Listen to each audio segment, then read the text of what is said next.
Que vous allez bien.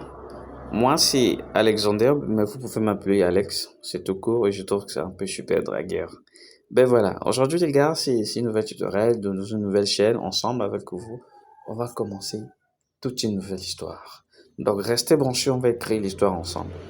Déjà qui je suis? En fait, je suis un influenceur, je suis un copywriting, ça dépend. Je suis un influenceur, je suis un trader, bref, tout ce que vous souhaitez. Mais pour ma petite histoire, j'ai commencé sur la toile il y a de cela environ 3 ou 4 ans comme ça. J'ai commencé par être un créateur de contenu parce que j'ai une chaîne YouTube qui parle que de téléphone qui est ailleurs. Et aussi, je me suis lancé dans la freelance.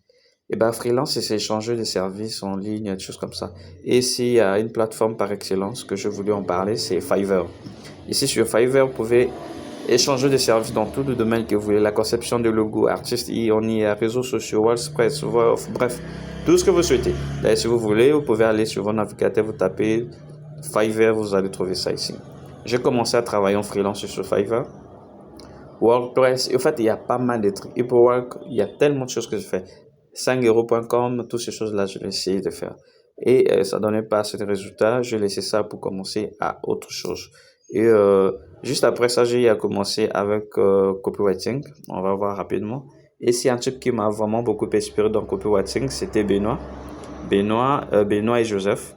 Dans copywriting, ils m'ont beaucoup aidé. Et j'ai fait même des formations avec eux jusqu'à ce que, voilà, Benoît et Joseph. Ce sont là, selon moi, des leaders en matière de copywriting. Qu'est-ce que c'est copywriting? En fait, ce sont des SMS de marketing. Ils vont envoyer des SMS, ça dit des emails, quoi, à vos clients, quelque chose comme ça. Bref, j'ai à faire ça aussi. Bah, c'était assez rentable, mais pas super bien. Après ça, j'ai quitté ça pour commencer avec marketing d'affiliation. En marketing d'affiliation, j'ai utilisé le système IO. Marketing d'affiliation, vous savez, cette histoire-là où tu dois coller des liens un peu là et peu là-bas sur vos commentaires, bon, des choses comme ça. J'ai commencé avec le système IO, c'est quelque chose de super bien. J'ai essayé avec ça aussi. Ouais, ça donnait des choses un peu comme ça, mais pas super bien. S'il y a quelque chose que je n'ai pas fait, que j'avais vraiment voulu le faire également, c'était du dropshipping. Dropshipping, bah, en fait, il y a des gens comme des Yomi Denzel, pardon. En fait, ils sont là. Bon, j'ai voulu me lancer dans ça. Avec l'histoire de gestion clientèle, tout ça, ça me donnait un peu mal à la tête. Je ne me suis pas lancé dedans. Après ça, je me suis fait focus sur ma chaîne YouTube. Et puis plus tard, j'ai eu à faire connaissance dans une forum d'un sujet assez nouveau pour moi. C'était le trading. Et j'ai commencé avec le trading avec pas mal de Gasper et autres. En essayant de commencer la trading, j'ai suivi quelques formations online et auto. Et les gars, je peux vous assurer aujourd'hui, s'il y a une formation, ou s'il y a un sujet, ou s'il y a un moyen rentable, sécurisé, tout ça sur Internet, à mon avis, c'est du trading. Je n'ai pas encore fait le tour de toutes les questions, mais en ce moment, si s'il y a quelque chose que je peux conseiller à quelqu'un de s'y lancer dedans, c'est du trading.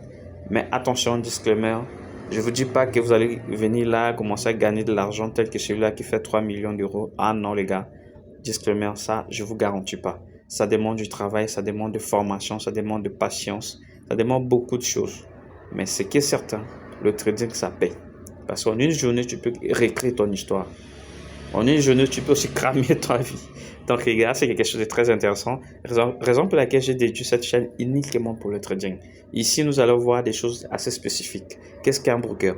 Qu'est-ce qu'un stop loss? Qu'est-ce qu'un taille profit? Quelles sont la lecture de bougies? Comment lire considération de bougie? Comment comprendre les structures de marché? À quel est le marché s'ouvre? Qu'est-ce qu'un broker? Je l'ai dit déjà. Bref, on va voir tout ça là ensemble avec vous.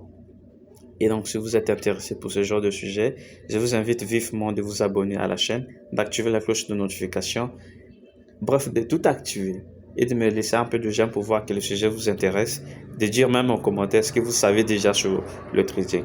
Ensemble avec vous, nouveau ou déjà quelque part là, on doit évoluer ensemble pour écrire nos histoires de trading. Donc, le mec, on va partir de zéro dans l'histoire de trading avec vous. Et puis pour atteindre des chiffres rentables en trading. Donc, si c'est un sujet qui vous intéresse, comme je l'ai dit tantôt, n'oubliez pas de vous abonner, d'activer le cloche de notification et d'en partager avec un max les amis. Surtout pour nous qui sont en Afrique, c'est quelque chose qui va vraiment nous aider. Parce qu'on habite en Afrique, on fait du trading, on ne paye pas des impôts, rien. Alors que chez les autres, ils ont vraiment souffert. Ils souffrent même des dons. Alors que les gars, ensemble avec vous, On va découvrir ça ensemble. Investir dans des crypto-monnaies, investir dans des ETF, dans des actions, des obligations, tout ça là, ensemble, on va développer ce sujet-là, une après l'autre. Comme je l'ai dit, si c'est un sujet qui vous intéresse, les gars, n'oubliez pas de vous abonner, d'activer la cloche de notification et d'en partager avec un grand max des amis. Ça va vraiment aider vos frangins. Ils vous diront merci 5 ans en avant ou 2 ans, quelque chose comme ça. Donc, on reste branché. C'était Alex. Merci beaucoup.